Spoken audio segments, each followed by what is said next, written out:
স্কন্ধ ভাগৱতত কৈছে ইৰাম ভৱতৰিবাৰ যোগ্য মনুষ্য শৰীৰ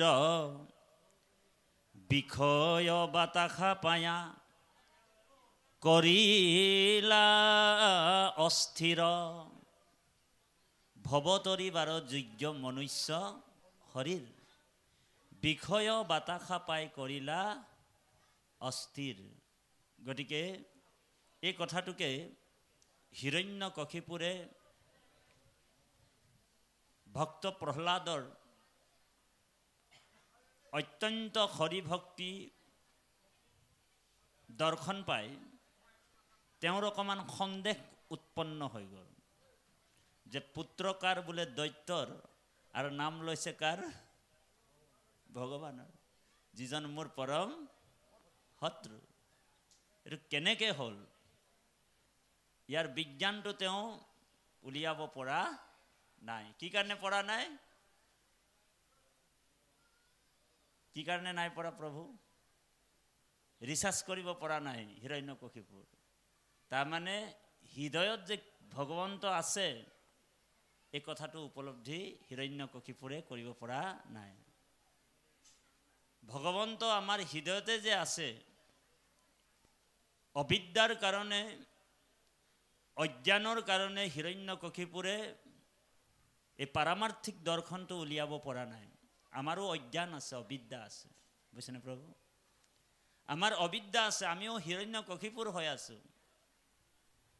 হিৰণ্যকশিপুৰ কৈছে মইহে ঈশ্বৰ, আমিও কৈছোঁ মইহে মই।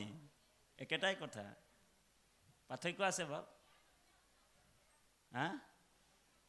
আমি নিজকে কি কৰি কৈ আছোঁ? মই ঈশ্বৰ বুলিয়ে ভাবিছোঁ। মই এই সংসাৰখনৰ সৃষ্টি কৰিছোঁ, মই আইগৰাকীক বিয়া পাতি আনিছোঁ, মই খুৱাইছোঁ, মই পিন্ধাইছোঁ, মই সকলো কাম কৰি আছোঁ। আৰে বাবা, তুমি এই পৃথিৱীৰ পৰা গ'লেও তোমাৰ ল'ৰা ছোৱালী খাই থাকিব। ঔ হৰি তুমি ঔ হৰি ওৰাম হৈ গ'লেও তোমাৰ ল'ৰা ছোৱালী খাই থাকিব। এই কথাটোকে ভক্ত প্ৰহ্লাদে পিতৃক বুজাই আছে। পিতৃয়ে অনেক শাস্তি দিছে ভক্ত প্ৰহ্লাদক। ইতিমধ্যে হয়তো ওলাইছে, নহ'লে ওলাব। হিৰণ্যকশিপুৰ প্ৰহ্লাদ পুত্ৰক নানান দুৰ্গতি দিলা। এনেকুৱা এটা শাস্তি নাই যিটো প্ৰহ্লাদক নিদিলে। বোলে শৰীৰৰ নামৰ প্ৰভাৱে তাহানন লোম নলৰিলা। আৰু এই ৰাম নাম কবচটোকে আমাকো পিন্ধিবলৈ কৈ আছে। আমাক কবচ কি পিন্ধিবলৈ কৈছে? ৰামকৃষ্ণ নাম কবচ পিন্ধিবলৈ কৈছে।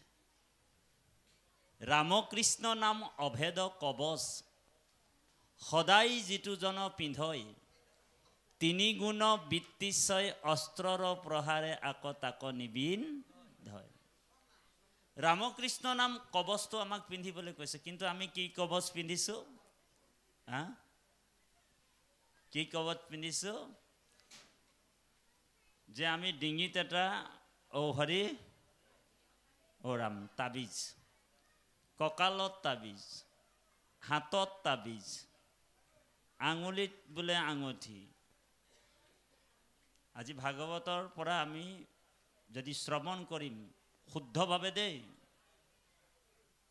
আৰু সেই ভক্তিৰ প্ৰতি যদি আপোনাৰ মনটো বৈৰাগ বিৰক্তি, ভক্ত প্ৰহ্লাদে যেনেকৈ সুদৃঢ় বিশ্বাসে ভগৱন্তৰ ভক্তি কৰিছে, আজি যদি কাৰোবাৰ ডিঙিত তাবিজ আঙঠি আমুক আমুক আছে, আজিৰ পৰা খুলি পেলাব। ঔ হৰি ঔ ৰাম। কুসংস্কাৰ আৰু অন্ধবিশ্বাস সম্পূৰ্ণৰূপে এই অধ্যায়টো পাঠ কৰাজনৰ নাইকিয়া হৈ যায়। কুসংস্কাৰ আৰু অন্ধবিশ্বাস।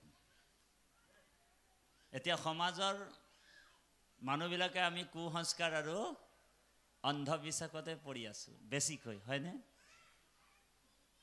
আমাৰো সুদৃঢ় বিশ্বাস ভগৱন্তৰ প্ৰতি নাই, নামৰ প্ৰতি নাই। আমাৰ সুদৃঢ় বিশ্বাস ক'ত আছে? তাবিজ আঙঠি, হয়নে? তো ইয়াতে ভক্ত প্ৰহ্লাদ চৰিত্ৰতে আমি এটা কথা হৃদয়ত ল'ব লাগিব যে ৰাখে হৰি মাৰে কোন, মাৰে হৰি ৰাখে কোন। হৰিয়ে নাৰাখিলে আপোনাক যে জৰিয়ে ৰাখিব নোৱাৰে, ইয়াৰ প্ৰমাণটোৱে হৈছে ভক্ত প্ৰহ্লাদ। বুজিছেনে বাৰু? আৰু এই সুদৃঢ় বিশ্বাসে যিসকলে ভক্তি কৰিছে তেওঁক অন্য প্ৰকাৰৰ আঙুঠি তাবিজ পিন্ধিবলৈ দৰকাৰ নাই। অলপ দিনৰ আগত আপোনালোকৰ গহপুৰত, হয়নে বাৰু, কোনোবা এখন গাঁৱত, গহপুৰ ডিষ্ট্ৰিক্ট পৰে নাই বাৰু? পৰে। অলপ দিনৰ আগত আমাৰ গুৱাহাটীৰ মমিন নামৰ এজন মুছলমান ভাইৰ দুটা বগা ঘোঁৰা আহি গ'ল গহপুৰত, এটা গাঁৱত সোমাই গ'ল। মুছলমান ভাই মমিনৰ দুটা বগা ঘোঁৰা ওলালহি গাঁওখনত। বোলে তেওঁলোকৰ অজ্ঞানতা আৰু অবিদ্যাৰ কাৰণে গাঁওখনত অবিদ্যা আৰু অজ্ঞান, সেইকাৰণে ঈশ্বৰ যে আমাৰ হৃদয়ত আছে এই কথাটো নজনাৰ কাৰণে, ভাগৱত কোনোদিন শ্ৰৱণ নকৰাৰ কাৰণে তাত সেই বগা ঘোঁৰা দুটাক হেন্দুৰ লগাই লগাই ৰঙা কৰি দিলে আৰু চেলেং গামোচা পিন্ধাই আঁতৰি দিয়ক, আঁতৰি দিয়ক, ডাঙৰীয়া আহিছে। ঔ হৰি ঔ ৰাম। কিন্তু আজি ভাগৱত শ্ৰৱণ কীৰ্তনৰ দ্বাৰা সকলোৰ আঙঠি বোলে যিজন কৃষ্ণক একান্ত ভক্তি কৰিব, ভগৱান কৃষ্ণই কৈছে শংখ চক্ৰ গদা পদ্ম ধৰি মই তাৰ ৰক্ষা কৰিম। বুজিছেনে? যেনেকৈ ভক্ত প্ৰহ্লাদক তপত তেলত ভাজি দিলে, ভক্ত প্ৰহ্লাদৰ একো হ'ল নেকি? হা? আমি মত বিনিময়ে কৰিছোঁ আপোনালোকৰ লগত। বোলে ব্যাখ্যাৰ কথাটো বহুত দূৰত আছে আৰু আমাক ব্যাখ্যাকাৰক বুলি নাভাবিব আপোনালোক। অসমত মাত্ৰ এজনেহে ব্যাখ্যাকাৰক আছিলে, সেইজনেই হৈছে আমাৰ গুৰুৰ গুৰু জগতগুৰু শ্ৰীমন্ত শংকৰদেৱ। আমাক ব্যাখ্যাকাৰক বুলি কৈ দিয়ে, মোৰ মনটো বৰ ভাল পাই যাওঁ, ভাল লাগি যায়, কিন্তু আচলতে আমি ব্যাখ্যাকাৰক নহয়। ভাগৱতৰ এটা এটা শব্দ এটা এটা গ্ৰন্থৰ সৃষ্টি হ'ব পাৰে। ভাগৱত এখন সমুদ্ৰ হয়, ইয়াৰ ব্যাখ্যা কৰাটো বহুত জটিল কাম, কোনেও নোৱাৰে। দুজন মাত্ৰই পাৰিছিলে, এজন হৈছে শুকগুৰু আৰু এজন হৈছে উগ্ৰশ্ৰৱা সুত। এই দুজনে ব্যাখ্যা কৰিছে। আৰু অসম ভূমিত আমাৰ গুৰুৰ গুৰু জগতগুৰু শ্ৰীমন্ত শংকৰ গুৰুৱে ব্যাখ্যা কৰিছে ভাগৱত। গতিকে এই অন্ধবিশ্বাসবিলাক দূৰ কৰাৰ কাৰণে আৰু হৰি যে আমাৰ হৃদয়ত আছে এই কথাটোৱে ভক্ত প্ৰহ্লাদক হিৰণ্যকশিপুৰক কৈছে। হিৰণ্যকশিপুৰে কৈছে, হে পুত্ৰ, তুমি কাৰ বলত বলৱান হৈ আছে কোৱা? কোনে তোমাক ৰক্ষা কৰিছে? কোন শক্তিয়ে তোমাক ৰক্ষা কৰি আছে? তেতিয়া ভক্ত প্ৰহ্লাদে কৈছে, হে পিতা,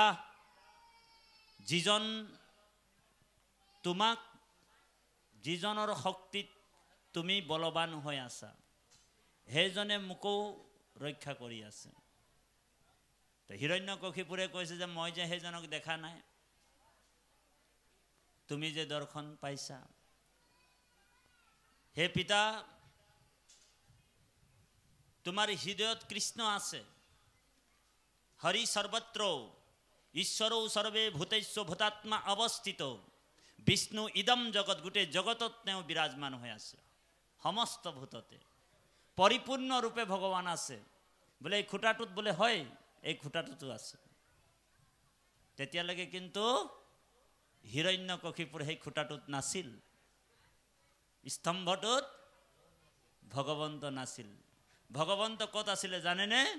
ভগৱন্ত বিন্দুৰ সমান হয়, সূক্ষ্ম হয়, হিৰণ্যকশিপুৰ হৃদয়ত সোমাই আছে, লুকাই আছে। খন্তেক সময়ৰ কাৰণে ভগৱন্তও লুকাবলগীয়া হৈ গ'ল অসুৰৰ কাৰণে। ঔ হৰি ঔ ৰাম। বৈকুণ্ঠ ত্যাগ কৰিছিলে 3 বাৰ ভগৱানে। হিৰণ্যকশিপুৰৰ ভয়ত ভগৱান বৈকুণ্ঠ ত্যাগ কৰিছে।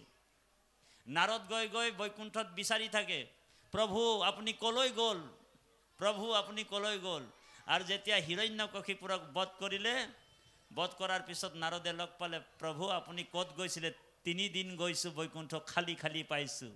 তো ভগৱান কৈছে ময়ো বৈকুণ্ঠত এৰি থৈ যাবলগীয়া হৈছে হিৰণ্যকশিপুৰৰ কাৰণে। তেওঁ ইমানেই বলৱান হৈ গ'ল, তেওঁক বোলে মই তেওঁৰ ভয়ত বোলে মই লুকাবলগীয়া হৈছে। কিন্তু হে নাৰদ, যেতিয়ালৈকে তাৰ ডিঙিলৈকে পাপ নহ'ব মই তাক মাৰিবও নোৱাৰোঁ। অ হৰি অ ৰাম, ডিঙিলৈকে যেতিয়া পাপ নহ'ব মাৰিবও নোৱাৰোঁ। আৰু মোৰ ভক্ত তোমাক যেতিয়া, ভক্ত প্ৰহ্লাদক যেতিয়া অত্যাচাৰ কৰিব, পাপ বাঢ়ি যাব, তেতিয়া মই তাক অ হৰি অ ৰাম মাৰিম। ব্ৰহ্মাৰ পৰা বৰ লৈছে হিৰণ্যকশিপুৰে। 10,000 বছৰ মন্দগিৰি পৰ্বতত উঠি সূৰ্যৰ ফালে চকু দুটা কৰি, সূৰ্যৰ ফালে চাই কিনি বুঢ়া আঙুলি দুটা মানে পৃথিৱীত থিয়কৈ হয় সূৰ্যৰ ফালে চাই তপস্যা কৰিছিলে।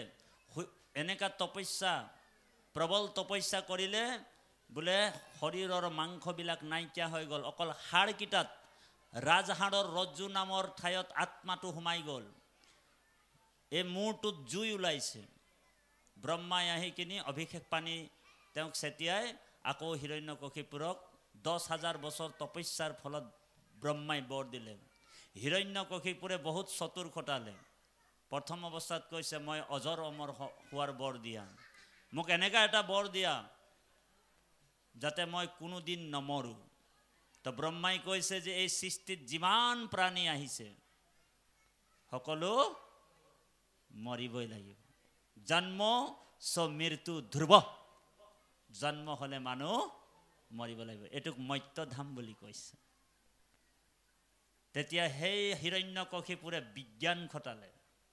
বিজ্ঞান এনেকৈ খটালে যে মই বাহিৰত নমৰোঁ, ভিতৰত নমৰোঁ, অস্ত্ৰত নমৰোঁ, শস্ত্ৰত নমৰোঁ, পানীত নমৰোঁ, জলত নমৰোঁ, থলত নমৰোঁ, হয়নে বাৰু? বোলে মানুহও মোক মাৰিব নোৱাৰে, সিংহও মোক মাৰিব নোৱাৰে, কোনো প্ৰাণীৰ হাতত মই মৃত্যু নহয়। তোমাৰ জীৱ জগতত সৃষ্টি হোৱা কোনো জীৱই যাতে মোক মাৰিব নোৱাৰে। এনেকুৱা এটা বৰ বিজ্ঞান খটাই কিনি লৈছে। কিন্তু কৃষ্ণ কোন হয়? কৃষ্ণ হৈছে পৰম বিজ্ঞানী। তাতকে ডাবল বিজ্ঞান খটাই কিনি তেওঁক মাৰিবলগীয়া হ'ল। অ হৰি অ ৰাম, সেইটো সকলোৱে জানে। আৰু সেই সময়তে কৃষ্ণ ভগৱান বিষ্ণু ক'ত লুকাই গ'ল? খুটাটোত ভগৱান নাছিল, হৃদয়ত লুকাই আছে ভগৱান, বুজিছেনে? হৃদয়ত লুকাই আছে ভগৱান কৃষ্ণ। 10,000 বছৰৰ পিছত 10,000 বছৰ তপস্যালৈ গুচি গ'ল। দেৱতাসকল আহিল। দেৱতাসকল আহি হিৰণ্যকশিপুৰৰ যিমান ঘৰ দুৱাৰ মাটি বাৰী আছিল চব ধ্বংস কৰিবলৈ আৰম্ভ কৰিলে। আৰু কায়াধু গৰ্ভৱতী আছিল, টনা অজোৰা কৰি মাৰিবৰ কাৰণে ইন্দ্ৰলৈ গুচি গ'ল যে হিৰণ্যকশিপুৰৰ বংশই শেষ কৰিম। নাৰদক ৰাস্তাত পালে। নাৰদ কৈছে হে ইন্দ্ৰ, তুমিতো স্বৰ্গৰ দেৱতা, স্বৰ্গৰ শিৰোমণি, গতিকে এনেকুৱা লজ্জিত কৰ্ম তোমাক শোভা নাপায়। এজনী গৰ্ভৱতী তিৰোতাক তুমি অত্যাচাৰ কৰিছা। কিন্তু কথা এটা মনত ৰাখিবা ইন্দ্ৰ, এই তিৰোতাৰ যি গৰ্ভত আছে এইটো সাধাৰণ পুৰুষ নহয়, সেইজন হৈছে পৰম ভাগৱত। তুমি কেতিয়াও ইয়াক মাৰিব নোৱাৰা। আৰু যেতিয়া এই কথাটো শুনিলে ইন্দ্ৰই লাজ পায়, কাৰণ স্ত্ৰীবধ, বাল্যবধ, এই 5 প্ৰকাৰৰ বধক আততায়ী বুলি কৈছে। আৰু এই আততায়ীক যদি কোনোবা এনেই মাৰি দিয়ে, মাৰি পেলাই, সেইটো অপৰাধো নহয় বুলি কৈছে। সেইকাৰণে ইন্দ্ৰই কৈছে যে ইন্দ্ৰক কৈছে নাৰদে, তই আততায়ীৰ শাৰীত পৰি যাবা। সেইকাৰণে এই কায়াধুক তুমি ত্যাগ কৰি তুমি নিজৰ স্বৰ্গলৈ যোৱা। ইন্দ্ৰ লাজ পাই গুচি গ'ল। কায়াধু সম্পূৰ্ণ গৰ্ভৱতী আছিল। আৰু এই গৰ্ভৱতী অৱস্থাতে তেওঁ নাৰদৰ দেৱঋষি নাৰদৰ আশ্ৰমলৈ গুচি গ'ল। দেৱঋষি নাৰদে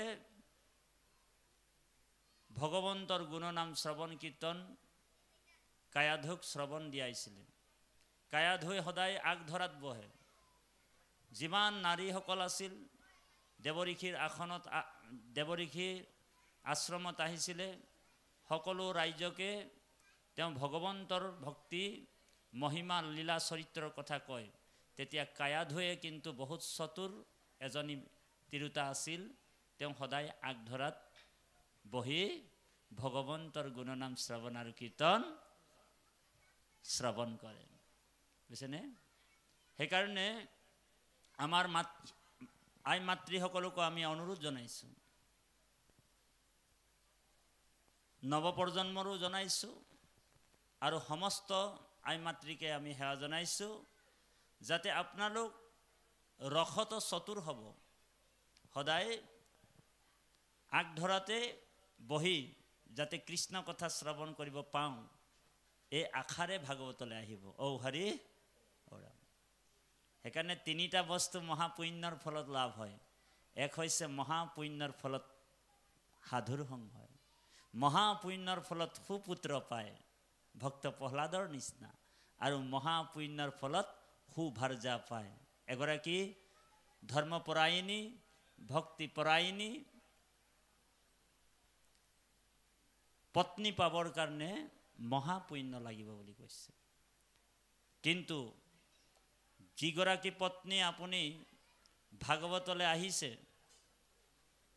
ভগৱন্তৰ কথা বাপজনে বোলে আহিছে শ্ৰৱণ কৰিবলৈ, ভাদ্ৰ মাহত ঈশ্বৰৰ কথা 30 দিন ভকতসকলে পাঠ কৰিছে, কিন্তু আইগৰাকী যদি বাপজনক বাধা দিয়ে, আমাৰ বাগানীয়া ভাষা এটা কৈছোঁ, বোলে আজিও গেলি ভাগৱতে, কালিও গেলি ভাগৱতে, তই যদি সব দিনে ভাগৱতে যাই থাকবি তো ঘৰেৰ বজাৰটো কোনে কৰিব।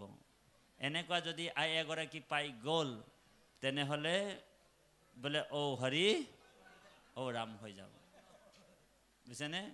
আজিকালি আইসকলক বলা নামঘৰলৈ যাওঁ বুলি ক'লে মানে জ্বৰ উঠি যায়, হয়নে প্ৰভু? আইসকলক কৈ চাবচোন, বোলে বলা আজি নামঘৰলৈ যাওঁ হৰি কথা শুনিবৰ কাৰণে, কৃষ্ণ কথা অমৃত সমান পান কৰিবৰ কাৰণে, তেতিয়া জ্বৰ উঠি যায়, আঁঠু বিষ, ভৰি বিষ, আজি আপুনিয়ে যাওকচোন, আজি আপুনিয়ে যাওকচোন।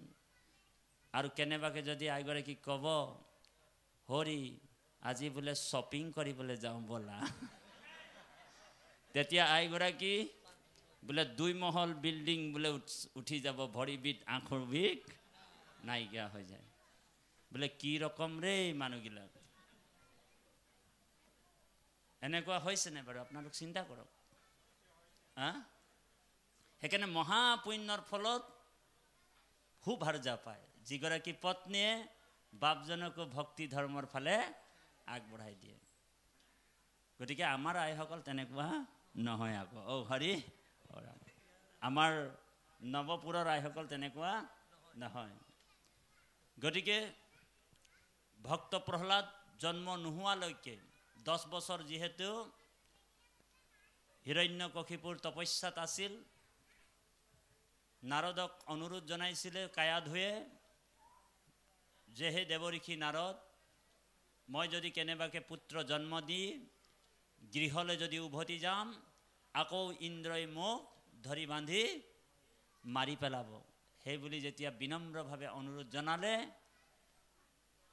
তেতিয়া নাৰদে কায়াধুক বৰ দিলে যে তুমি ইচ্ছা কৰি 10 বছৰ 10,000 বছৰ বোলে গৰ্ভতে তুমি শিশুটো ৰাখি থব পাৰিবা, আৰু তোমাৰ যেতিয়া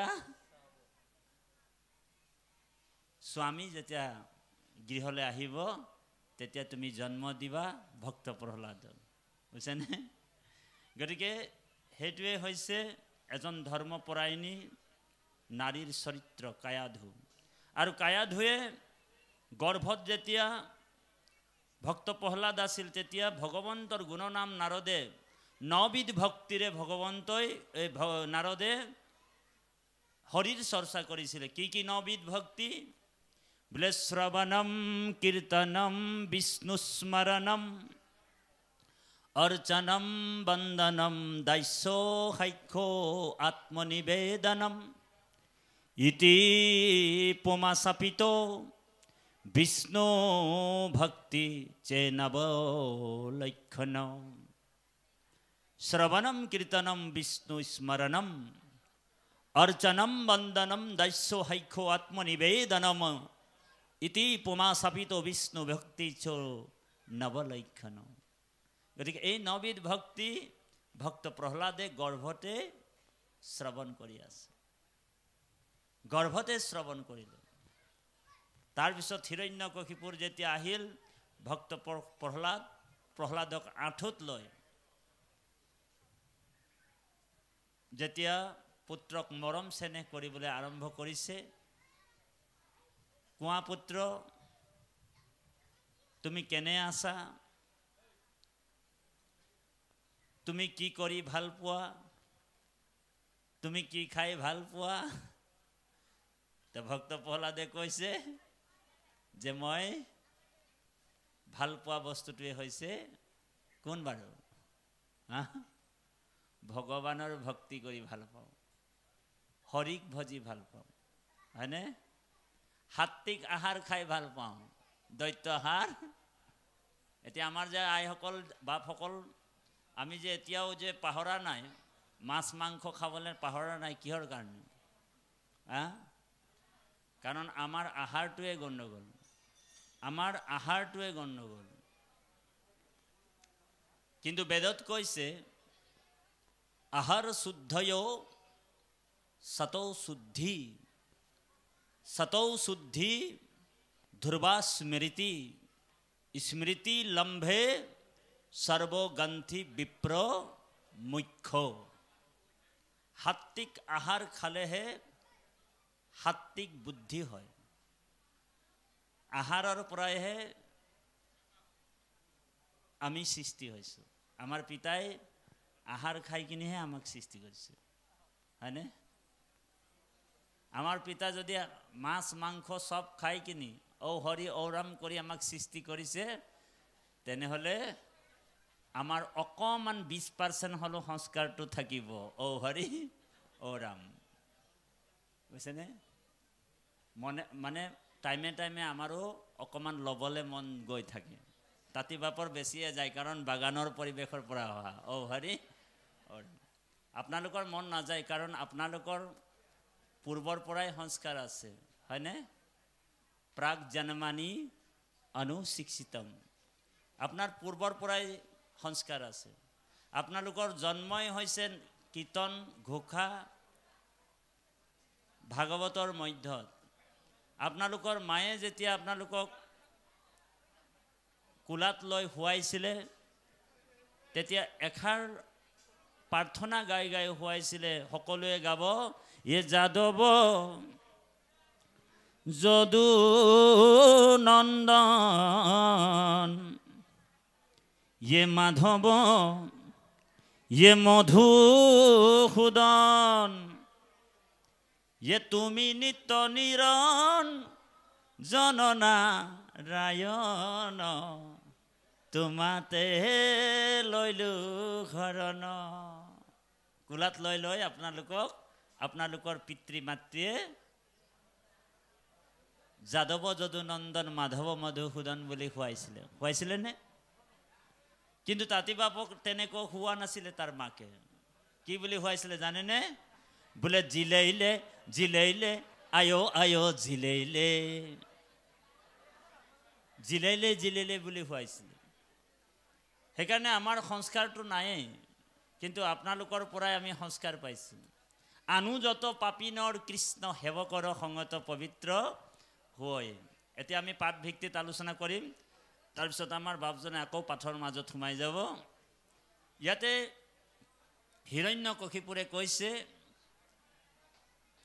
নাৰদে বুলন্ত শুনা যুধিষ্ঠিৰ ৰায়, পুত্ৰৰ বচন শুনি দৈত্যস্বৰ চাই, হাঁহিবাক লাগিলে ক আতি উৎস কৰি, শত্ৰু মূৰ বিষ্ণু হুমৰহ কেন কৰি, তই মোৰ শত্ৰুৰ নাম লৈছ শত্ৰুক স্মৰণ কৰিছ তাৰ পিছত কি কৈছে জানিলুহু বাপু তোৰ দুখ নাহি কয় কোনোবা ভকতে বুদ্ধি ভেদক কৰে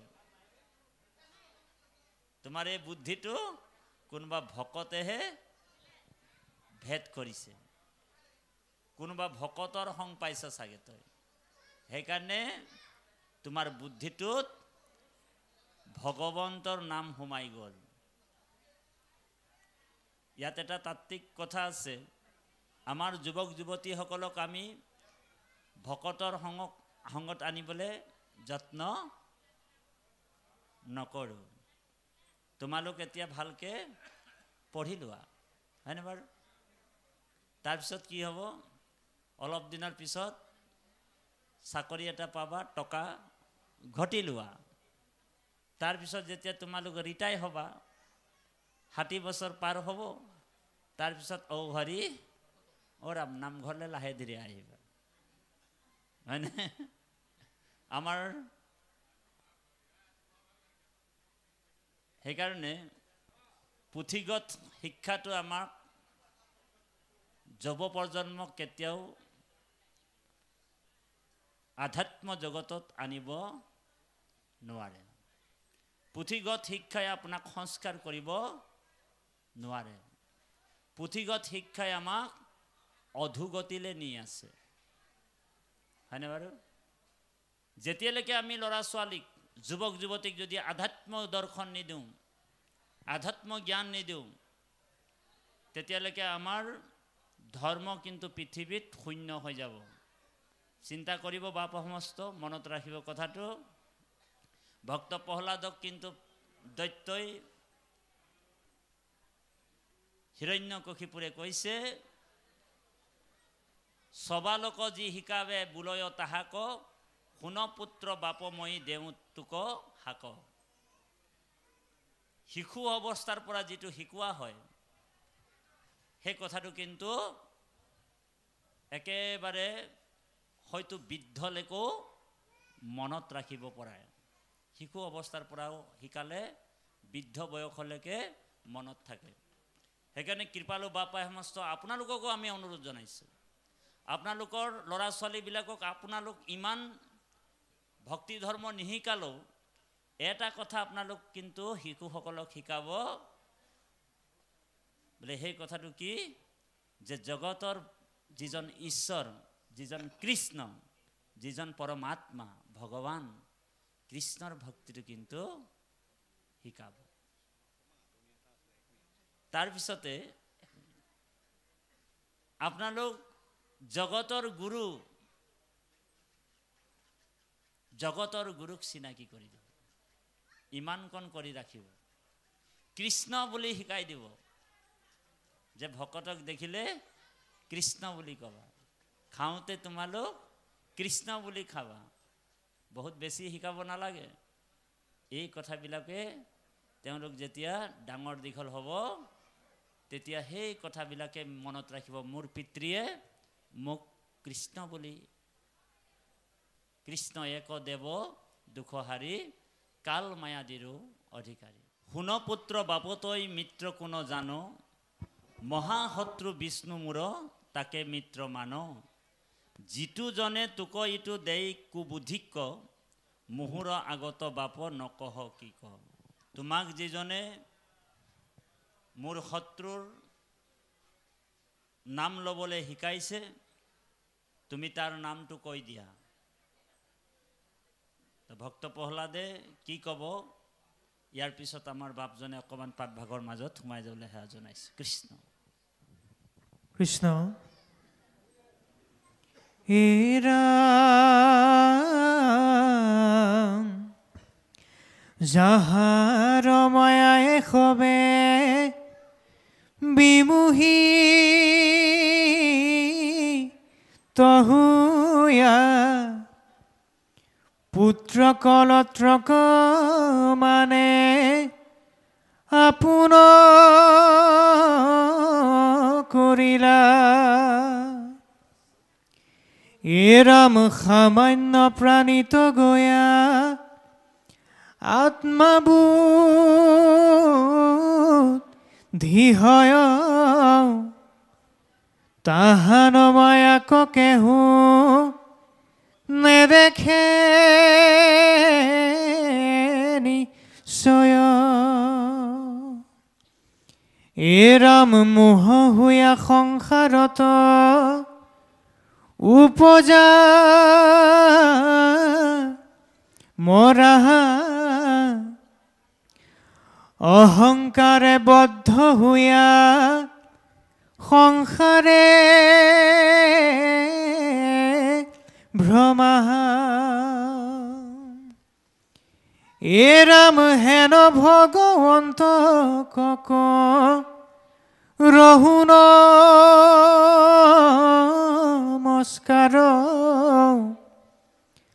অচিন্ত মায়াৰ যিটো ঈশ্বৰ খবৰ এৰাম জিকালত পুৰুষৰ ভকতি হুয় আত্মনিষ্ঠ হুয়া ঘোৰ সংসাৰ তৰয় এৰাম জিকালত ভেদ বুদ্ধি হুৱে পুৰুষৰ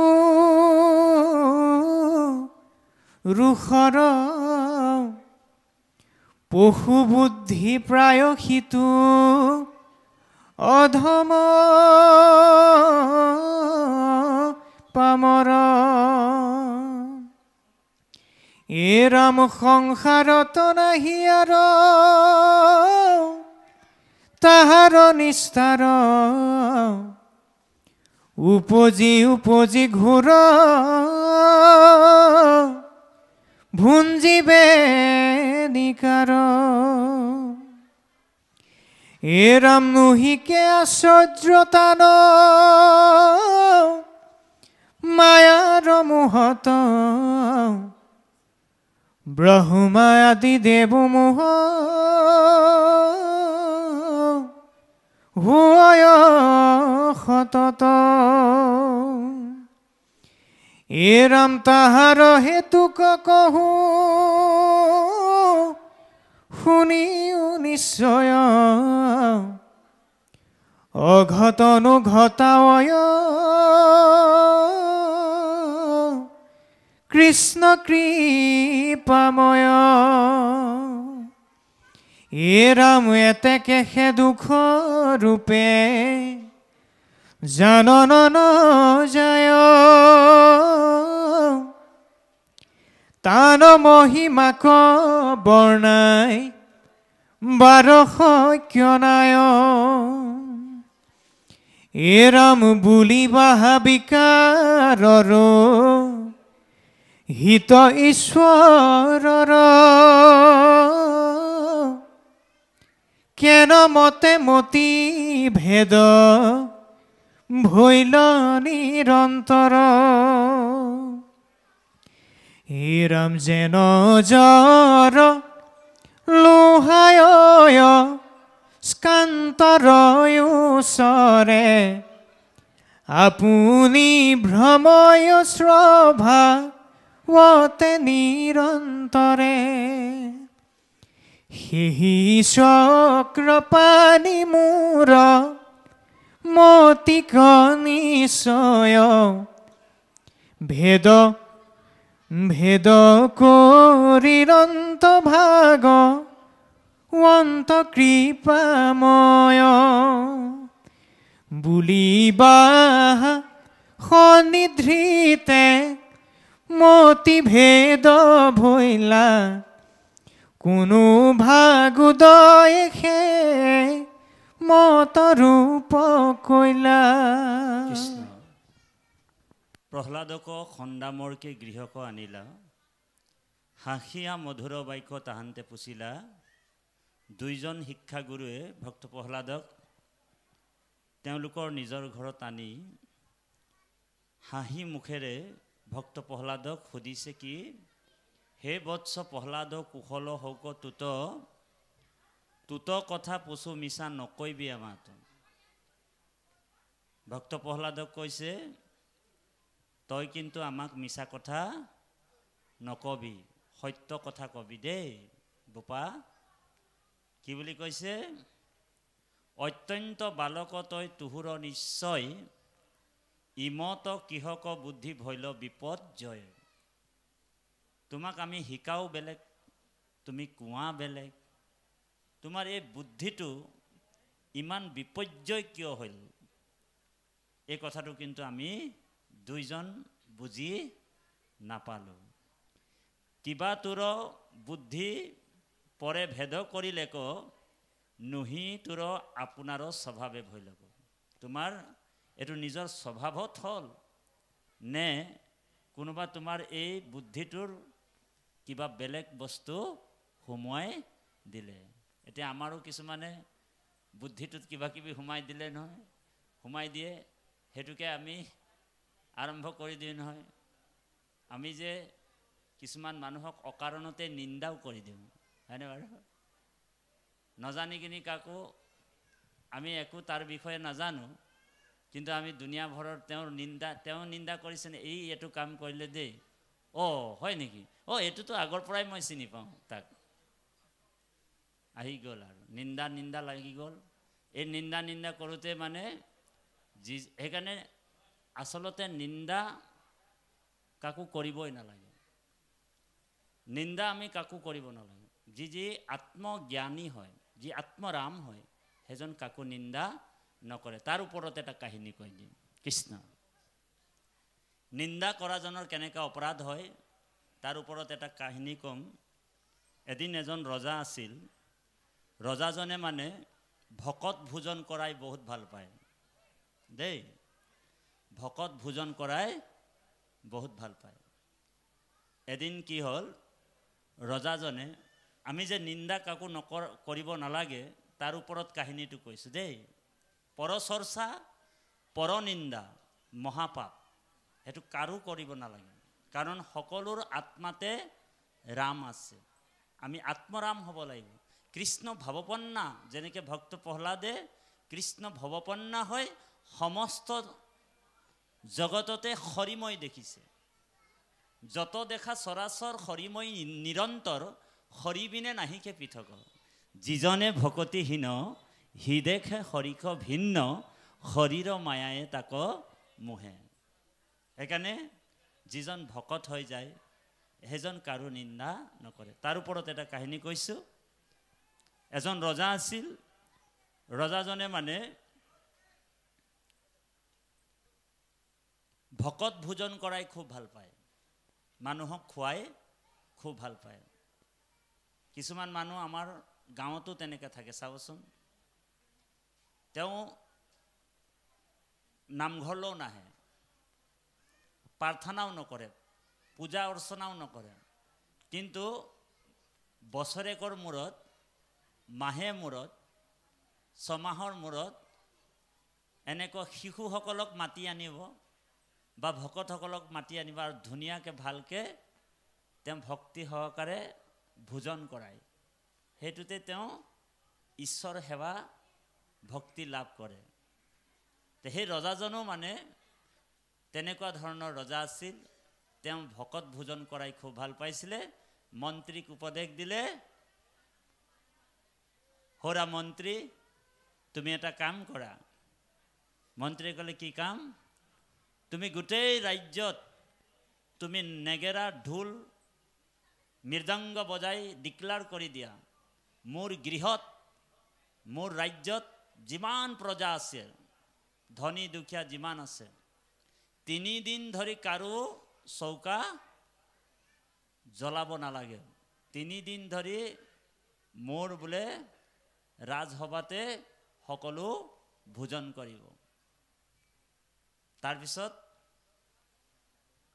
ৰাইজৰ কাৰণে বুজিছেনে, দেউৰী এনেকুৱা হাজাৰ হাজাৰ দেউৰীও লাগে।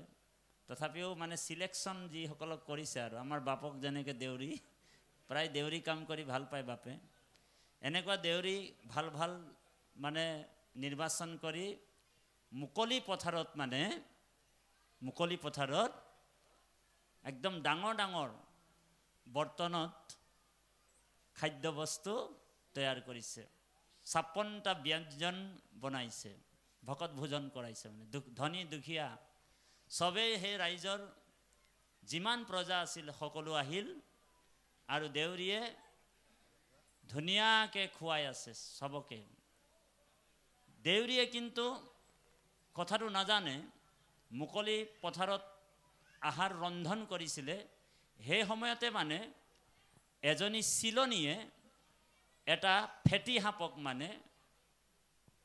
মানে ভৰিৰে ধৰি ওপৰ মাৰ্গত মানে য'ত মানে ৰন্ধন প্ৰকৰণ বনাইছে ওপৰ মাৰ্গত গৈ আছিলে গৈ থাকোঁতে কি হ'ল যেতিয়া নখটো বেছিকৈ লাগি গ'ল সাপজনীয়ে কি কৰিলে বিষ উগালি দিলে বুজিছেনে আৰু যিমান দ্ৰব্য বস্তুত বিষ হৈ গ'ল আৰু সেই দেউৰীসকলেতো নাজানে কথাটো সব মানে সেই আহাৰ খালে আৰু ঔ হৰি ঔ ৰাম হৈ গ'ল অলপ দেৰিৰ পিছত দেউৰীয়েও খালে আৰু দেউৰীয়েও ঔ হৰি ঔ ৰাম হৈ গ'ল সব মৰি গ'ল হাজাৰ হাজাৰ মানুহ মৰি গ'ল হাজাৰ হাজাৰ মানুহ যেতিয়া মৰি গ'ল মৰাৰ পিছত ৰজা বহুত দুখিত হ'ল আৰে মই 3 দিন ধৰি সকলো প্ৰজা মই খুৱাম বুলি ভাবিছিলোঁ কিন্তু কি হ'ল মই ৰাইজক প্ৰজাক মাতি আনি মোৰ নিজ হাতেৰে মাৰিবলগীয়া হৈছে এনেকা বুলি কৈ যেতিয়া ৰজা দুখিত মনেৰে তেওঁ চিন্তা কৰি ভাবিছে যে এই আহাৰটো খাই মৰিছে গতিকে এই আহাৰটো খাই ময়ো মৰি যাম বুলি দৌৰি গৈ খাবলৈ লওঁতে মন্ত্ৰীয়ে গৈ গপা মাৰি ধৰি তেওঁক মানা কৰি দিলে খাবলৈ নিদিলে কিন্তু অলপ দিনৰ পিছত 2-3 দিনৰ পিছত চিন্তা কৰিয়ে ৰজাজনো ঔ হৰি ঔ ৰাম হৈ গ'ল বুজিছেনে এনেতে যম ৰজা আৰু চিত্ৰকেতুৰ মাজত আলোচনা হৈছে যম ৰজা আৰু চিত্ৰকেতুৰ মাজত আলোচনা হৈছে চিত্ৰকেতুৱে কৈছে এই যম ৰজা কৈছে যে ইমান জীৱবিলাক যে মৰিল ইয়াৰ পাপৰ ভাগিটো কোনে ল'ব তো চিত্ৰকেতুৱে কৈছে ইয়াৰ পাপৰ ভাগিটো কোনে ল'ব সেই চিলনীজনীয়ে হ'ব বোলে সাপটো কিয় সেই সময়ত বোলে ধৰি আনিছিলে হয়নে সাপটো কিয় আনিছিলে ধৰি গতিকে যিমান পাপৰ ভাগ হ'ল যিমান জীৱবিলাক মাৰিল সব পাপৰ ভাগি চিলনীটোৰ ওপৰত চিলনীটোৰ গাত দি দিয়াই ভাল যম ৰজাই ক'লে চিত্ৰকেতুৱে কৈছে তো যম ৰজাই কৈছে বোলে তেওঁ কেনেকৈ পাপৰ ভাগি হ'ব তেওঁতো পাপৰ ভাগি নহয় হ'ব জানো বোলে যোনে বিষটো মানে উলিয়াই দিলে এই সাপজনীৰকে দিব লাগে পাপৰ ভাগিটো তেতিয়া চিত্ৰগুপ্তই ক'লে বোলে চিলনীজনী বোলে ভৰিৰে নখ দি তেওঁক জোৰকৈ হেঁচি দিয়াৰ কাৰণে তেওঁ বিষ ওলাই দিলে প্ৰাণৰ হেৰিত ভয়ত গতিকে সাপজনীও বোলে পাপৰ ভাগি ল'ব নোৱাৰে তেতিয়া কি হ'ল বোলে পাপৰ ভাগিটো কাক দিয়া হওক বোলে সেই দেউৰী কিজনক দিয়া হয় বোলে তেওঁলোকে ৰন্ধা বঢ়া কৰিছিলে তো দেউৰী কিজনীয়ে কেনেকুৱা পাপৰ ভাগি ল'ব বোলে দেউৰী কিজনী নিজেও খাই কিনি ঔ হৰি ঔ ৰাম হৈ গ'ল তেওঁলোকেতো মৰি থাকিল তেতিয়া পাপৰ ভাগিটো এটা কাম কৰা হওক সেই ৰজাজনক দিয়া হওক বোলে ৰজাজনে কেনেকৈ পাপৰ ভাগি ল'ব ৰজাজনো তো ঔ হৰি ঔ ৰাম সিও মৰি গ'ল এতিয়া পাপৰ ভাগিটো কাক কোনে ল'ব তো যম ৰজাই চিত্ৰগুপ্তক ক'লে এই ফাইলটো বোলে এতিয়া জপাই থোৱাই ভাল যেতিয়া উপযুক্ত সময়ত কোনোবা যদি ওলায় যিমান বোলে পাপৰ ভাগি তাক দি দিয়া হ'ব তো এই ৰজাজনৰ মানে এজন পুত্ৰ আছিল দেৱা ৰজাজনৰ এজন পুত্ৰ আছিল তাৰপিছত মন্ত্ৰীটো জীয়াই আছে কৰ্মাগত যুৱৰাজ হ'ল যুৱৰাজৰ পিছত ৰজা হ'ল এদিন বাপেকৰ ৰাজপাট ল'লে। তাৰপিছত মন্ত্ৰীক এদিন সুধিছে, বোলে মন্ত্ৰীৰাজ, মোৰ পিতৃয়ে কি কাম কৰি ভাল পাইছিলে কওকচোন, কি কাম কৰি ভাল পাইছিলে বুলি যেতিয়া মন্ত্ৰীক সুধিলে, তেতিয়া মন্ত্ৰীয়ে ক'লে, তোমাৰ দেউতাই বোলে ভকত ভোজন কৰাই খুব ভাল পাইছিলে। গতিকে পিতৃৰ যিটো আদৰ্শ ময়ো ল'ব লাগিব, ময়ো বোলে ভকত ভোজন কৰাম বুলি 3 দিন ধৰি ডিক্লেয়াৰ কৰি দিয়া হওক, ল'ৰাজনে কৈছে দেই। সেইমতে যেতিয়া ডিক্লেয়াৰ কৰি দিলে, কাৰণ সেই সময়ৰ যিবিলাক মানুহ আছিলে বহুত পূৰ্বতে ঘটি যোৱা ঘটনা, বহুত মানুহ কথাটো পাহৰি গ'ল, যিবিলাক মানুহ গ'লতো অ হৰি অ ৰাম হৈ গ'ল।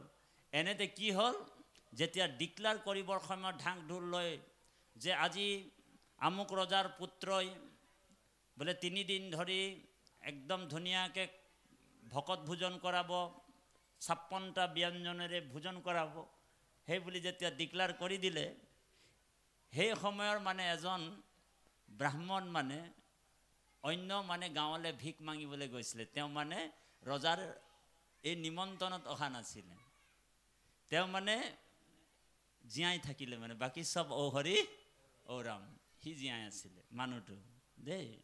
আৰু যেতিয়া সেই মানুহটো এই কথাটো শুনিলে, চব প্ৰজাই কৈছে যে ব'লা আজি চৌকা জ্বলাব মানা আছে, সকলোকে ৰজাই নহ'লে দণ্ডিত কৰিব, তুমিও ব'লা, তেওঁক মাতিছে। তেতিয়া সেইটো কথাটো মনত পৰি গ'ল যে এই মানুহটোৰ কাৰণে, এই ৰজাটোৰ কাৰণে, সকলোৱে ৰজাটোৰ কাৰণে, সেই দুৰাচাৰী ৰজাটোৱে আমাৰ যিমান প্ৰজাক মাৰি পেলালে, সেই বুলি তেওঁ দুনিয়াভৰৰ ভৎসনা কৰিব লাগে। সেই পাপী ৰজাটো, সেই দুৰাচাৰ ৰজাটোৰ ঘৰত খানা খাবলৈ যাওঁ, তহঁতি আমুক তামুক ঢেৰ গালি পাৰি আছে, পাৰি থাকোঁতে যমৰাজে কৈছে এতিয়া ফাইল খোল বোলে, আচল বোলে হেৰিটোক পাই গ'লো বোলে, যিমান পাপৰ ভাগীবিলাক তাকে দি দিয়া হওক। বুজি পাইছেনে? নিন্দা কৰাজন চব পাই গ'ল ভাগীটো। সেইকাৰণে আমি কাকো নিন্দা কৰিব নালাগে। সেইকাৰণে কৈছে যে সমস্ত প্ৰাণীৰ হৃদয়ত ভগৱান আছে। এই কথাটোকে ইয়াতে উপলব্ধি কৰিব লাগিব আমি কথাটো। তাৰপিছত কৈছে, যাহাৰ মায়ায়ে সবে বিমোহিত হোৱা, পুত্ৰ কলত্ৰক মানে আপোন কৰিয়া, সামান্য প্ৰাণীতে গয়া আত্মবুদ্ধি হয়, তাহান মায়াক কেহু নেদেখয় নিশ্চয়। আমি মই মোৰ বুলি ভাৱটো এৰিব লাগিব। এই মই মোৰটোৱে আপোনালোকক আমাক বান্ধি ল'ব, মই মোৰটোৱে আমাক বান্ধি পেলায়। যেনেকৈ উদাহৰণ, মোৰ ধন, মোৰ মাটি, মোৰ বাৰী, মোৰ ল'ৰা, মোৰ ছোৱালী, অকল মোৰ কৰি আছোঁ। আমাৰ বাগানীয়া ভাষাত কৈছোঁ যে জইন কৰিছোঁ, বেয়া নাপাব আপোনালোক। যেনেকৈ বাগানৰ ভাষাত কৈছে, মোৰ ধন, মোৰ টাকা, মোৰ মাটি, মোৰ বাৰী, মোৰ ল'ৰা, মোৰ ছোৱালী, অকল মোৰ বুলি কৈ আছে। তো ভগৱান ভাবিছে এই মানটাতো বোলে অকল মৰকে আছে, ইয়াকে বোলে জলদি কৰে মৰাই দিয়াটাই ভাল, তাক সোনকালে অ হৰি অ ৰাম, তই মৰ তেনেহ'লে, তইতো মৰে কৈ আছো। তাৰমানে সংস্কৃত শ্লোকত মম পুত্ৰ, মম ভাইজা, মম। সেইকাৰণে ভক্ত প্ৰহ্লাদে শিক্ষাগুৰুসকলক সন্দা আমৰকক কৈছে, মই মোৰ বুদ্ধি, যাৰ মানে মই মোৰ ভাৱনাটো এৰাই গ'ল, নিজকে আত্মবোধ, আত্মতত্ত্ব, আত্মৰাম, কৃষ্ণ ভাৱপন্না হৈ যিজনে জীয়াই থাকিব, সেইজনে ঈশ্বৰক হৃদয়তে দৰ্শন পাব। তাৰপিছত কৈছে, মোহ হোৱা সংসাৰতো উপজা মৰাহা, অহংকাৰে বদ্ধ হোৱা সংসাৰে ভ্ৰমাহা, হেন ভগৱন্ত কৰোহু নমস্কাৰ, অচিন্ত মায়াৰ যিটো ঈশ্বৰ হবাৰ। যাৰ মায়াত, গীতাত কৈছে এইটো তত্ত্বটো, ভগৱানে কৈছে, দৈবী এইচা গুণময়ী মম মায়া দূৰত্বয়া। এই ত্ৰিগুণাত্মিক মায়াৰ দ্বাৰা মই সংসাৰখনক পালন কৰিছোঁ।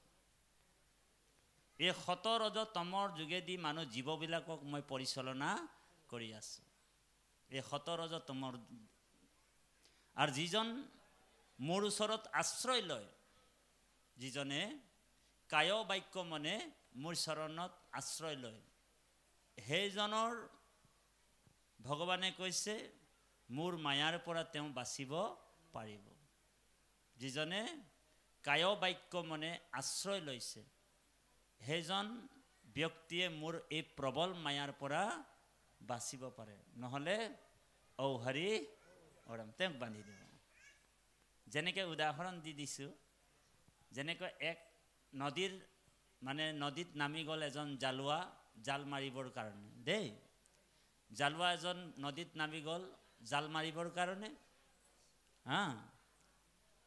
জালখন হাতত লৈ জালুৱাটোৱে যেতিয়া জালটো পেলাইছে পেলোৱাৰ সময়তে যিবিলাক মাছ জালুৱাটোৰ ছাঁটো চাই ভাগিব বিচাৰিছে পলাব বিচাৰিছে সেই মাছবিলাক জালুৱাৰ জালত বন্দী হৈ যায় ঔ হৰি ওৰাম বন্দী হ'ব নাই আৰু যিবিলাক মাছ চতুৰ হয় জালুৱাটোৰ ভৰিৰ তলে তলে সোমাই যাব সেই মাছবিলাক বাচি যায় বাচিবনে তো ভগৱানৰ যিজনে চৰণাবিন্দত চৰণ কমলত যিসকল মনুষ্যই আশ্ৰয় ল'ব সেইসকল ব্যক্তিয়ে ভগৱন্ত প্ৰবল মায়াৰ পৰা বাচিব আৰু যিবিলাক মানুহে ভগৱান কৃষ্ণক বাদ দি অন্য অন্য দেৱ দেৱীক পূজা কৰি থাকিব সেইবিলাক ব্যক্তিয়ে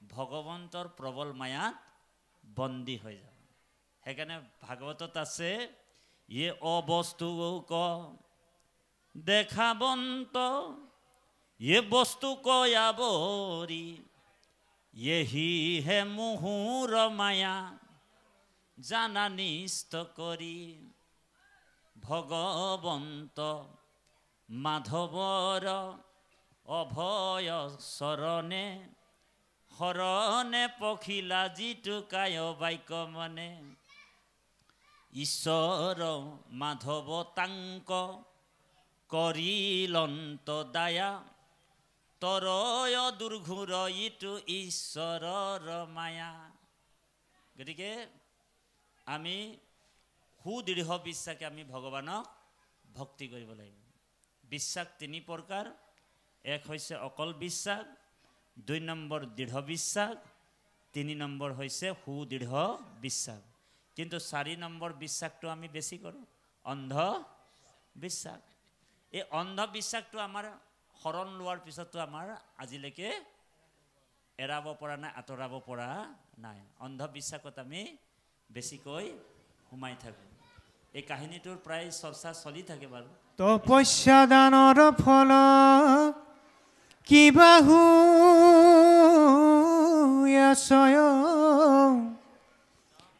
ব্ৰাহ্মণৰ আগে বুলি এহি বাক্যচয়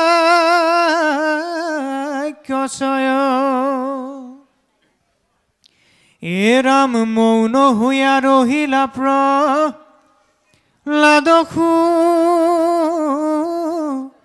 ভনয় এহি বাক্য শুনি গালি এ ৰাম এহি বাক্য শুনিবাৰ গালি পাৰিবে লাগিল মহাক্ৰোধে প্ৰহ্লাদক বচন বুলিল এ ৰাম ৰাজা সেৱক দ্ৰুজন ব্ৰাহ্মণ প্ৰহ্লাদক নানা বাক্য বুলিলা ভৎসন এ ৰাম বেদ আৰু মাৰো আক চালক উতাৰো ৰাজাৰ আজ্ঞাক কৰো প্ৰাণে আক মাৰো এৰাম পণ্ডিতালি চাই কৰো মুখে বাক্য হৰো মনৰ দুখক হৰো গাৱে খাঞ্চ কৰো এৰাম ব্ৰহ্ম জ্ঞান চাই লগাও শ্ৰুতিমতি ভাঙ্গো কথুৰে ঈশ্বৰে ৰাখে আমি যেবে ভঞ্জু এৰাম আমাৰ যশৈছা মানে দূৰ কৰিলে কথেৰ নিৰ্গত ইটো আহিয়া পালে এৰাম কুলৰ অঙ্গান প্ৰায় পৰম দূৰ জন সকলো কলকে ইটো কৰিবে নাখন এৰাম সমভেদ আদি আক নিখান যায় দ্বন্দ্ব ব্যক্তিৰ একে আন নেদেখা উপায় কৃষ্ণ কৃপালু বাপাই সমস্ত ভক্ত প্ৰহ্লাদে শিক্ষাগুৰুসকলক কৈছে মোহ হোৱা সংসাৰত উপজা মৰাহা অহংকাৰ বদ্ধ হোৱা সংসাৰে ভ্ৰমাহা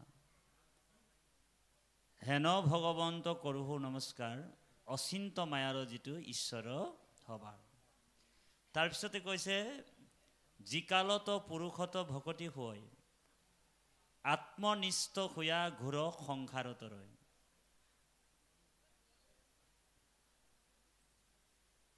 যিকালত ভেদ বুদ্ধি হোৱে পুৰুষৰ পশু বুদ্ধি প্ৰায় সেইটো অধম পামৰ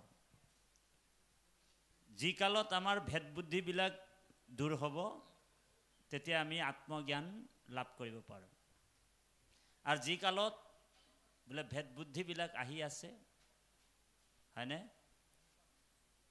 আপোন পৰ ভেদভাৱ তেতিয়াই পশু বুদ্ধি হয় বুলি কৈছে ভক্ত প্ৰহ্লাদে কৈছে এতিয়া আমাৰ আত্মজ্ঞান পাবলৈ হ'লে আমাৰ গুৰুজনাই অনাদি পাতনত কৈছে 11টা ইন্দ্ৰিয় আছে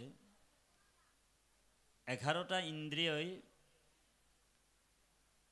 তাৰে এটা এনেকুৱা এটা ইন্দ্ৰিয় আছে সেই ইন্দ্ৰিয়টোক ভগৱানে বিচাৰিছে বাকি 10টা ইন্দ্ৰিয় ভগৱানে বিচৰা নাই ভগৱানে কৈছে যে তোমাৰ 10টা ইন্দ্ৰিয় তুমি বেলেগক দিবা সংসাৰত দিয়া কিন্তু এটা ইন্দ্ৰিয় মোক দি দিয়া বলে সেই ইন্দ্ৰিয়টো কি মন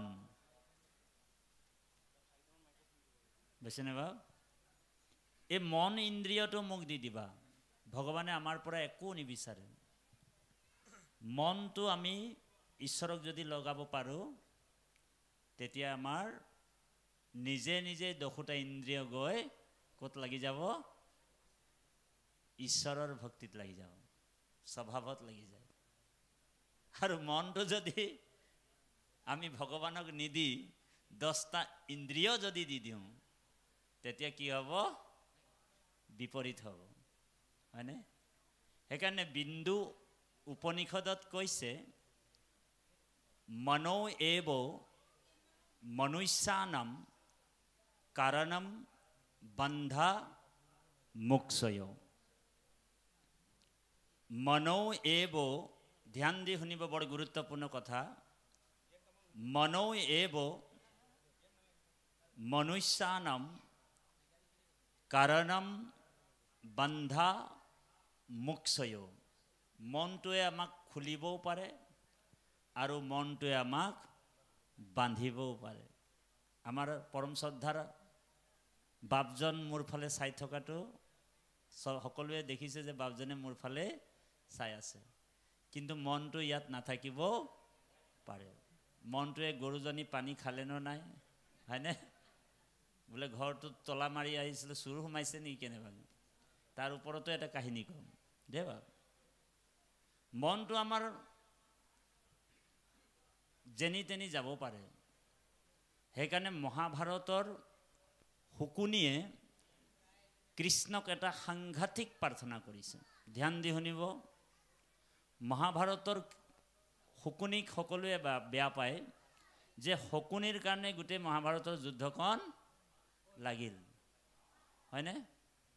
শকুনিৰ কাৰণে গোটেই কৌৰৱ বংশ ধ্বংস হ'ল, হয়নে? আৰু পাণ্ডৱৰো আধা আধি শেষ। কিন্তু মহাভাৰতৰ শকুনিয়েও কৃষ্ণক প্ৰাৰ্থনা কৰিছে, আৰু যিটো প্ৰাৰ্থনা কৰিছে বহুত দুৰ্লভ প্ৰাৰ্থনা। শকুনিয়ে কৈছে, কৃষ্ণ তদ্দেয় পদ পংকজৰান্তে ঐদবয় বিশুদ্ধ মানস ৰাজহংস প্ৰাণোপয়ান সময় কফবাত পীত কণ্ঠাৰুধয় স্মৰণম কুতেস্তয়।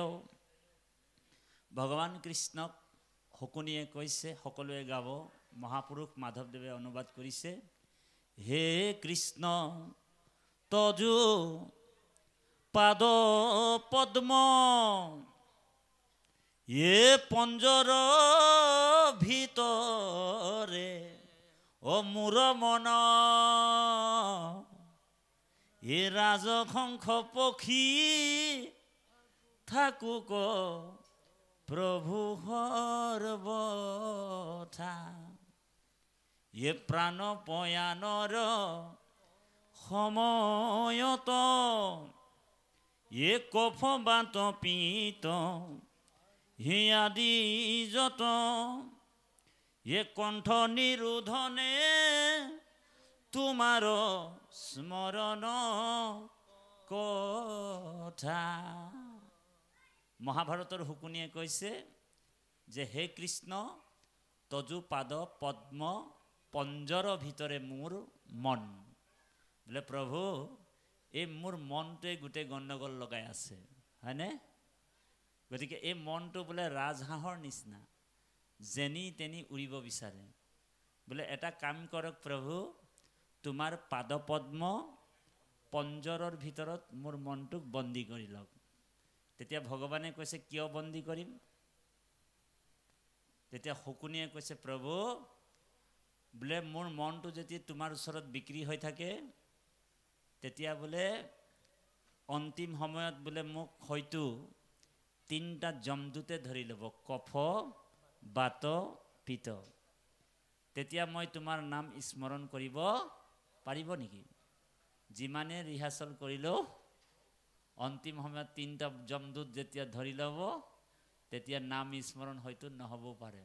আমাৰ বৰুৱা বাপও বহুত প্ৰেক্টিছ কৰি আছোঁ, আমিও বহুত প্ৰেক্টিছ কৰি আছোঁ, কিন্তু 3টা যমদূত সময়ত যেতিয়া ধৰি ল'ব, বাংলা ভাষাত কৈছে, এ যখন গলা গড়গড়াবে নাম নিতে কি সময় পাবেন, হরির নাম ভজবি কবে ভাবছ নাকি এমনে যাবেন। যখন গলা গড়গড়াবে বলে নাম নিতে কি সময় পাবেন। সেইকাৰণে আমি সময় থাকোঁতে ৰাম নাম কৃষ্ণ নামটো চিঞৰি চিঞৰি উচ্চ কণ্ঠেৰে লৈ লোৱাই ভাল, হয়নে প্ৰভু? জমা কৰিব লাগিব কৈছে বাপে। পৰলোকৰ বৃত্ত বুলি কৈছেনে? ইহলোক আৰু পৰলোক দুটা।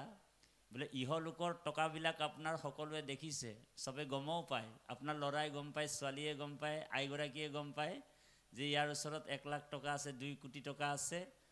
হয়তো আপুনি ৰিটায়াৰ হোৱাৰ পিছত খাব পাবও পাৰে, নহ'লে হৰি ৰাম হৈ গ'লে আনে খাব, হয়নে? কিন্তু আজি যিটো আপুনি ধন সঞ্চিত কৰিছে, এইটোক পৰলোকৰ বৃত্ত বুলি কৈছে।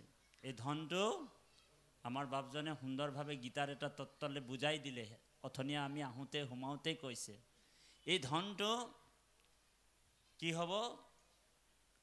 যেতিয়া আপুনি আপোনাৰ মোৰ সিগনেল ডাউন হ'ব। ধ্যান দি যে আমাৰ আয়ুটো পাৰ হৈ গৈ আছে, এই আয়ুটো আৰু ঘূৰাই নাহে। গতিকে আমাৰ বাপজনে যেনেকৈ উদাহৰণ দিছোঁ দে বাপ, আপুনি আগত একডৰা মাটি আগত আপুনি কোৰ মাৰিয়ে ৰুই দিছিলে, কিন্তু সেই ব্ৰহ্ম তেজটো এতিয়া আপোনাৰ মোৰ নাই। লাহে লাহে কি হ'ব, আমি কুজা হ'ম। কুজা মানে সিগনেল ডাউন, আমি সকলো কুজা হ'ম। আৰু কুজা হোৱাৰ লগে লগে সিগনেল ডাউন, আৰু যেতিয়া সিগনেল ডাউন হয় তেতিয়াহে ট্ৰেইনখন আহি যায়। অ হৰি অ ৰাম, ট্ৰেইন তেতিয়া আহে হয়নে, যেতিয়া সিগনেল ডাউন হয়। আৰু সেই ট্ৰেইনত উঠিবৰ কাৰণে আমি মাত্ৰ ঘৰৰ পৰা 2টা টোপোলা লৈ যাব লাগিব, হয়নে?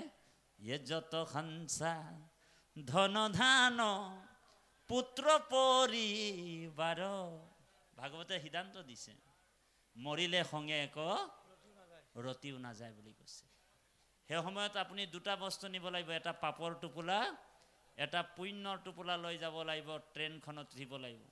কিন্তু ট্ৰেইনখনত উঠিবৰ সময়তে আপোনাক টিটিয়ে ধৰি ল'ব, ধৰিব নাই?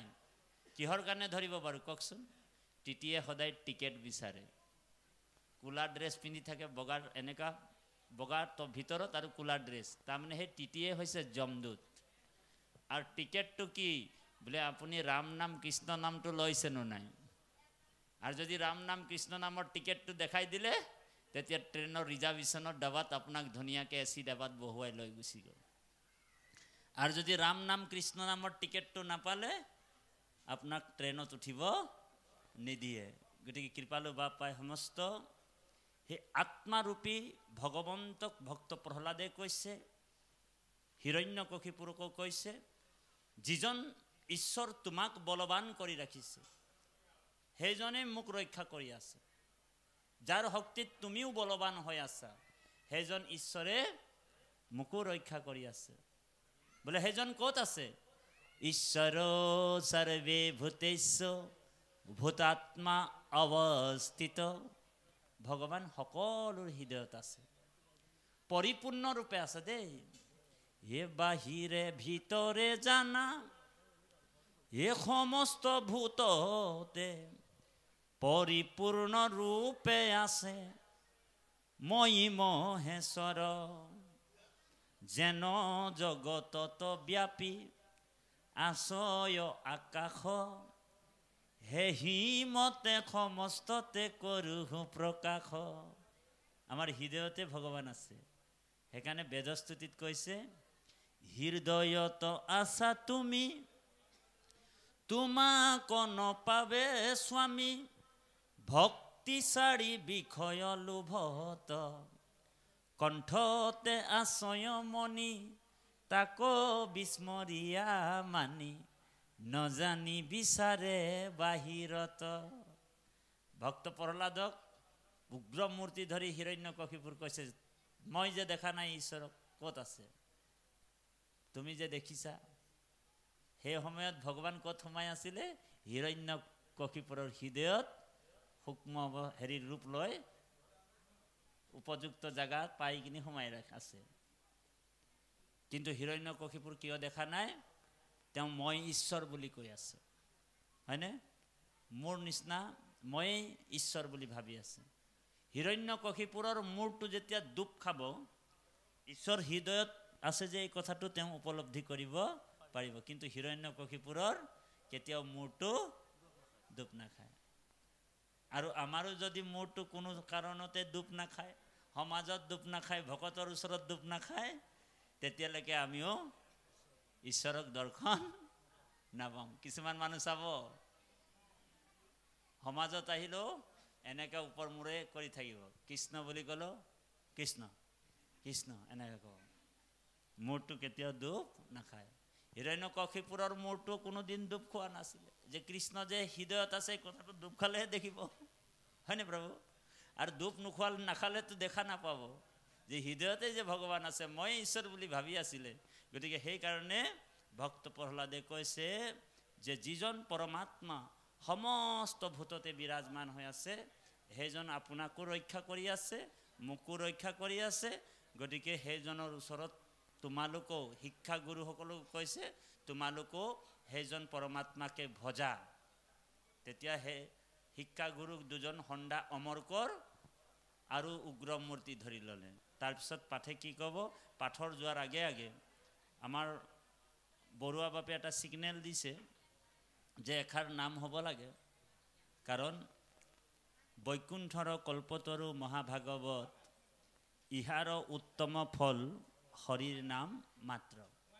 হৰিৰ নামে হৰিৰ নামে হৰিৰ নামে গতি, হৰিৰ নামে ভকতৰ কেৱলে ভকতি। কিমতে ভকতি কৰিব তোমাত হৰি হৰি হৰি হৰিয়ে